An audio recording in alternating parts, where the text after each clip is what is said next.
Hello everyone, good morning and welcome back to the channel. সবাই কেমন আছো?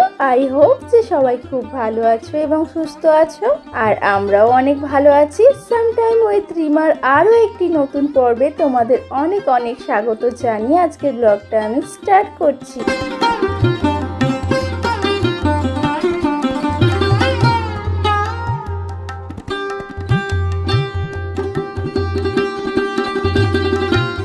বন্ধুরা, আজকে হলো 15ই নভেম্বর, বুধবার, আর আজকে ভাইফোঁটা। তাই দেখো সকাল সকাল স্নান টান করে এখন ভাইফোঁটা দেবো বলে তৈরি হয়ে নিয়েছি। আর এদিকে দেখো গতকাল রাত্রেই আমি মিষ্টিগুলো আনিয়ে নিয়েছিলাম, তো মিষ্টিগুলো এখন সাজিয়ে দিচ্ছি।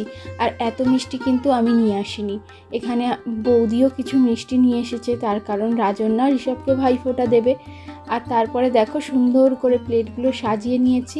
আর এবারে দাদা চলে এসেছে, তো দাদাকে দেখো একটু বরণ করে নিচ্ছি। আর ঋষভ দেখো মিষ্টিটা পেয়ে আগে মিষ্টি তুলে নিয়েছে, এখনও পর্যন্ত রাজন্যা ওকে ভাইফোঁটাই দেয়নি। আর সত্যি কথা বলতে ভাইফোঁটার গিফট পেয়ে ও কতটা খুশি হবে আমি বলতে পারবো না, এই মিষ্টিটা পেয়ে ও বেজায় খুশি হয়ে গিয়েছে। আর তার মধ্যে দেখো আমি দাদাকে ভাইফোঁটাটা দিয়ে নিচ্ছি। আর ঋষভ এদিকে দেখো কার্টুন দেখতে শুরু করে দিয়েছে, তার কারণ ও এত পরিমাণে ডিস্টার্ব করছিল, শেষমেশ ওকে একটু কার্টুন চালিয়ে শান্ত রাখা হয়েছে। তার কারণ আমাকে ভাইফোঁটাটা দিতেই দিচ্ছিল না শান্ত মনে।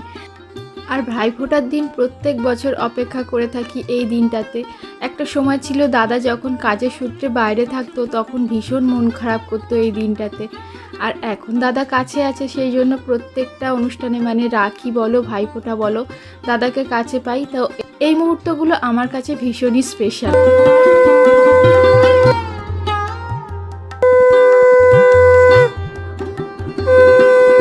তো তারপর তোমরা দেখো কাউকে এখন দেখতে পাচ্ছ না, তার কারণ বাড়িতে এই মুহূর্তে আজকে কেউ নেই।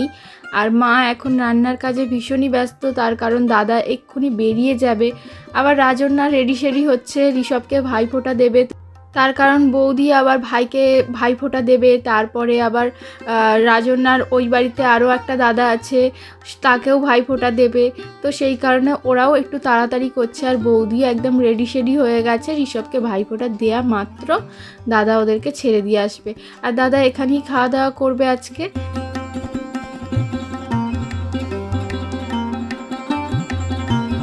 তো এই যে দেখো আমাদের সোনামণি রেডি হয়ে গেছে, তো এইবার বসেছে দাদাকে ভাইফোঁটা দেবে বলে। আর প্রদীপটা না যদি ছ্যাঁকা খেয়ে যায়, বাচ্চা মানুষ তো ভীষণ দুরন্ত ওরা, তো সেই কারণে মা বলছিল যে প্রদীপটা সরিয়ে দেওয়ার জন্য। তো তারপর প্রদীপটা সরিয়ে দিয়ে এখন ভাইফোঁটা দিতে বসেছে। কি করবে, বেজায় দুষ্টু দাদা আগে মিষ্টি খেয়ে নিয়েছে, আর এখন বোন ভাইফোঁটাটা দিচ্ছে, কিছুতেই ফোঁটাটা নিচ্ছে না।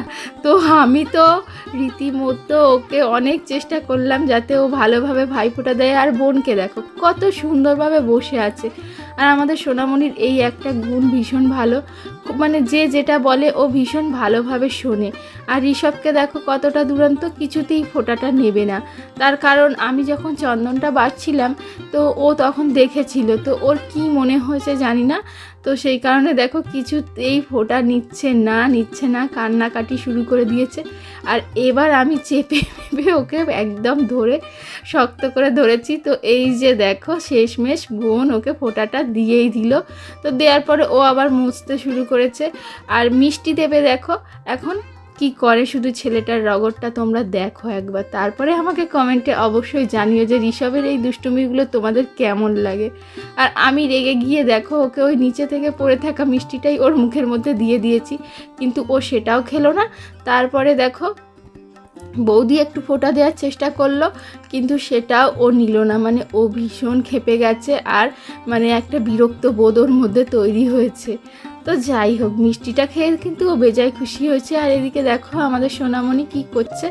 আর তার মধ্যে সারাক্ষণ উপোস দিয়েছিলাম, তো আমিও একটা মিষ্টি মুখ করে নিলাম। যাবে তুমি দাদা ভাইকে ফেলে চলে যাচ্ছ, তুমি মনীষ দাদাকে ভাইফোঁটা দেবে? ও মনীষ দাদা ভালো, মনীষ দাদা ভালো কতটা, তুমি আমাকে ভালোবাসো। তার মধ্যে দেখো মা একটা শাখা কিনে নিয়ে এসেছে, তো আজকে আমরা একটা অনুষ্ঠান বাড়িতে যাব, তো কোথায় যাব সেটা অবশ্যই তোমাদের সাথে শেয়ার করব। এই শাঁখার জোড়াটা কেমন হয়েছে তোমরা অবশ্যই জানিও। আর আমি এটা দেখা শুরু করেছি, আর এই যে দেখো রাজন্যা হাতে পড়ার জন্য ব্যস্ত হয়ে পড়েছে।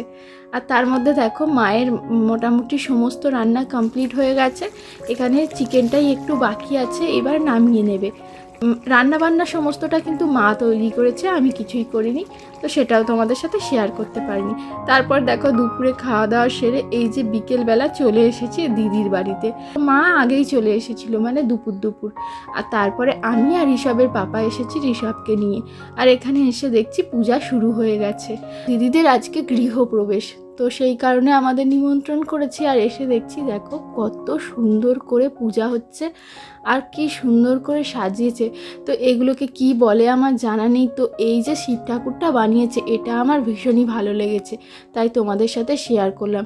আর ওই দিকেও দেখো কত কি এঁকেছে, তো জানি না, বোধহয় গৃহপ্রবেশের পূজাতে এইগুলো করতে হয়, তো সেই কারণেই করেছে।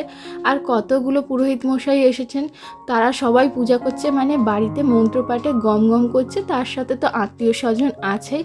তো আমরা আসতে আমাদেরকে একটু বসতে দিল, তো আমরা একটু বসে পূজাটা দেখছিলাম। তো তারপরে এই যে দেখো আবার একটু বেরোচ্ছে, তার কারণ ঋষভ এত লোকের মাঝে কিছুতেই থাকতে চাইছিল না। আর গৃহপ্রবেশের অনুষ্ঠানে গরু লাগে, তো এই যে দেখো একটা গরু বাঁধা আছে ওদের গেটের মুখে। তো সেটা দেখে ঋষভ আবার বেজায় খুশি হয়ে গিয়ে এখান থেকে তো কিছুতেই যাবে না, তো ও এই গরুটার সাথে খেলা করবে। তারপর দেখো সমৃদ্ধিদের যে নতুন ঠাকুর ঘর বানিয়েছে, তো সেটাও তোমাদের সাথে শেয়ার করলাম। এখন সেভাবে গুছিয়ে উঠতে পারেনি, তো ওই যে সত্যনারায়ণ ঠাকুরটাকে এনেছে তার সেটার পুজো চলছে। তো ঋষভের পাপা আমাদেরকে এখানে রেখে চলে গেছে, ও আবার রাত্রে আসবে আমাদেরকে নিয়ে যেতে। আর ঋষভকে আমি কিছুতেই রাখতে পারছিলাম না। তারপরে এই যে দেখো ওকে একটা কাগজ আর পেন্সিল দিয়েছি, তো এইখানে দেখো ও ড্রয়িং করছে। আর ঋষভ এতটুকু বয়সে এত সুন্দর ড্রয়িং করে তোমরা ভাবতে পারবে না। ওই যে দেখো একটা ফিশ এঁকেছে, তো মাছ ও ভীষণ পছন্দ করে, আর প্রত্যেকটা জায়গায় দেখো মাছ আঁকছে। আর তোমাদেরকে বোঝানোর জন্য আমি পেজটা উল্টে দিলাম, কিন্তু ও তারপরে আর আঁকতে চাইলো না।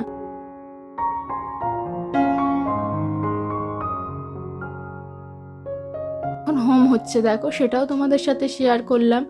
তো আমার তো ভীষণই ভালো লেগেছে এখানে এসে এই পূজা পাঠ দেখে, তো আমি রীতিমতো মুগ্ধ হয়ে গেছি। আর সবাই ভীষণ মানে আনন্দ করছিল, তো একটা খুশির মুহূর্ত।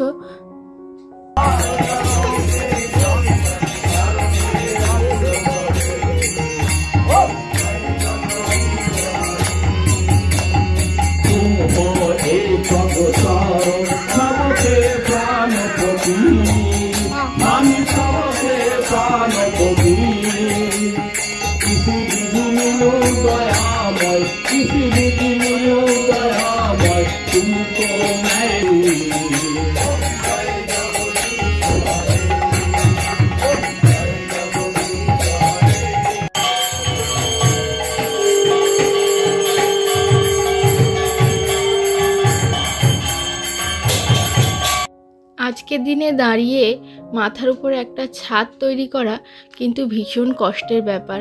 তাই এই দিদি জামাইবাবুকে দেখি, জামাইবাবু কতটা পরিশ্রম করে এরকম একটা বাড়ি বানিয়েছে যেখানে ওরা পুরো ফ্যামিলি থাকবে।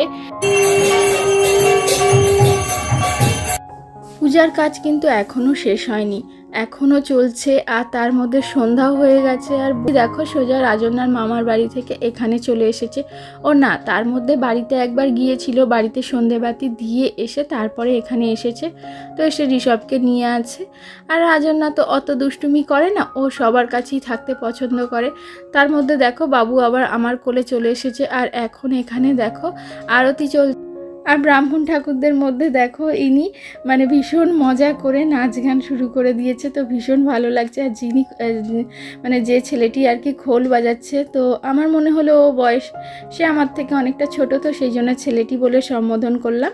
তো ও ভীষণ মানে একদম মানে এই সুরের মধ্যে বেঁধে পড়েছে, তো এরপরে দেখো মানে গান বাজনা যারা করছিল তারা এখন খাওয়া দাওয়া করছে, তার কারণ সকাল থেকে ওরা এক নাগাড়ে গান বাজনা করে চলেছে। পূজা যেহেতু এই মাত্র শেষ হলো, তো তারপরে ওদেরকে একটু মানে ওদেরকে একটু খাওয়ানোর ব্যবস্থা করা হয়েছে। তো ওরা ভিতরে খাওয়া দাওয়া করছে, ঋষভ ভিতরে কিছুতেই থাকতে চাইছিল না।